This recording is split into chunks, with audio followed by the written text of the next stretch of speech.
So let's say, for instance, you're parachuted in. Obviously, you do a bit of fractional work as a marketeer at the moment. But if you were parachuted into a startup, then what does your sort of first 90 days look like? Okay, so first thing I would look at is the current state of affairs. So where I would start would be, what are our revenue targets? So I'd look at revenue targets, then look at, okay, where are we at in terms of current pipeline being generated, and what's our conversion rate from pipeline to close one new revenue? Typically, everybody says 25%. It's a lie. It's probably somewhere around 17 to 18%, but depending on the stage that you're at, you probably don't have a huge amount of data in order to back that up. So based on experience, somewhere 17, 18%, right?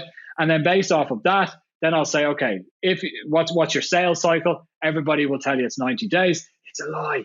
It's probably somewhere between 90 to 180 days. Yeah. You're even going to go like 360 days, the larger accounts. If you're talking about annual contract values of like somewhere around, I don't know, over 100 to 150K per annum, depending on the size of your brand and so on, you can talk about like very, very long sales cycles, right? Yeah. So I'll make some assumptions. So I'll say, okay, where do our problems lie from a business perspective? Typically, it's in pipeline. So typically what will happen is they say, we've got a 200K target that we need to close an annual recurring revenue within the next quarter, and we now have 70K in the pipeline. We'll be grand. And I was like, you will not be grand, because you've got like at least a 90-day sales cycle and you only have 70 grand in the pipe. Mm. Where is that going to come? Like, in order to close that 200K, you need to be getting a minimum of $1 million into the pipeline. Yeah. So it's just something missing. So then I'd say, okay, well, with that, what I'll do is I'll look at, okay, how much pipeline do we need to create in order to hit targets? And I'll automatically just start shifting all of the marketing focus onto pipeline build. What I'll do with that is get the SDR team or the sales team plus the marketing team working together on things that will help book more meetings for the sales team. Hmm.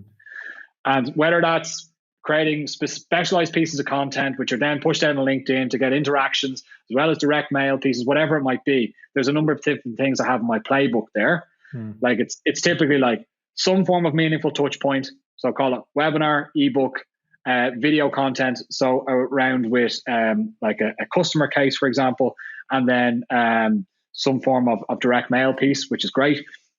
And then also helping the sales team with a follow-up after somebody does something meaningful and interacts with us, right? So there's normally like a lot of different places that are broken here amongst that. And then what I'll do is, based on the pipeline and based on some conversion rates that I know across the industry, typically in tech, I'll then build out the entire funnel. So, okay, we need to be bringing in this amount of leads in order to deliver that amount of pipeline or to deliver that amount of meetings.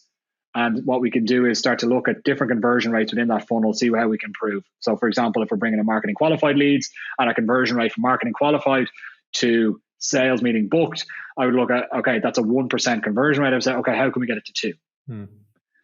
And then focus the marketing efforts on that. And as I said, typically the reason why you're looking for a marketer at early stage, say 5 million ARR, is because they're looking to scale their sales efforts. Yeah. And that's how you scale the sales efforts. And typically people are like, oh no, we have a revenue generation problem right now. And that's when the alarm bell goes off. We need to invest in all these different areas. Yeah, well, I like how you're talking, and you can certainly sort of hear your sort of sales background coming through as well from your early days.